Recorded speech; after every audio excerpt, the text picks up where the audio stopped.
North Korea brings missile threat to the U.S. What does Trump do now? U.S. policy towards North Korea has entered an unpredictable new era, analysts say, after the rogue state announced it had tested a missile which could hit anywhere in the world. Adam Mount, senior fellow at the Center for American Progress, said U.S. President Donald Trump had few good options to respond to North Korea. It's a major threshold. A really difficult question will be whether Donald Trump feels like he's been backed into a corner and doesn't have options short of war, he said.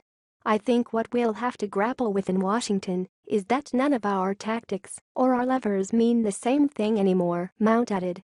On Tuesday, North Korea announced on state television it had successfully tested an intercontinental ballistic missile, ICBM, for the first time, something which has long been seen as a red line in already fraught bilateral relations.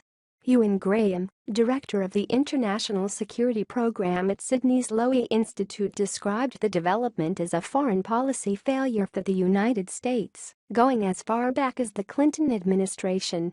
It's a failure that goes beyond any one U.S. administration, he said. An ICBM actually takes the threat of North Korea right to the U.S. homeland. That's the dangerous dynamic that will be a driver for how the U.S. responds, Graham said. North Korea has repeatedly in the past threatened to attack the United States with a nuclear weapon, which the regime claims it has technical capability to do. South Korea is working with the U.S. to determine whether or not the missile was an ICBM, according to Cho Han-jae, the director of operations at South Korea's Joint Chiefs of Staff. Trump in January, it won't happen for months. There have been suggestions that an ICBM test by North Korea was imminent. In January, North Korean leader Kim Jong-un announced his country's missile program was continuing apace. Research and development of the cutting-edge tech weapons are actively progressing and strengthening our defense capabilities, he said. Then President-elect Donald Trump responded on Twitter, saying North Korea would not be allowed to create a nuclear weapon capable of hitting the U.S. Learning to live with a nuclear-armed North Korea?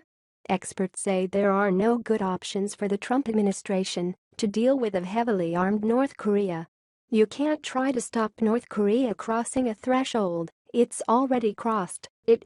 What are the sanctions for? What do we get out of pressuring China or North Korea? I think we need to step back and rethink, Mount said. The preferred policy of diplomatic engagement pushed by new South Korean President Moon Jae-in was unlikely to be acceptable for the time being, according to Mount, while a military strike remained untenable. It would be devastating and against the interests of the United States, he said, referring to the likely enormous loss of life in the South Korean capital Seoul, just across the North Korean border.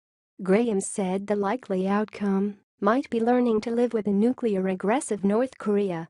The inevitable endpoint will be that we do live with a nuclear North Korea with long-range missiles in some form, and it is only a matter of time until that bitter pill is swallowed in Washington, he said. Either way, we've got no doubt a rocky road for the remainder of this year. What can China do? Trump has long advocated a policy of pushing China to pressure with its neighbor and tenuous ally, North Korea.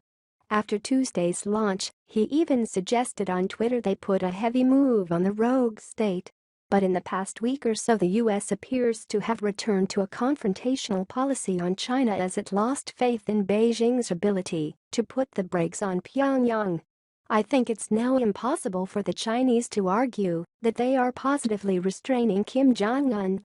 If he has got to the threshold of an ICBM test and claimed that, then it shows he is not threatened by Chinese reactions or any further UN sanctions, Graham said.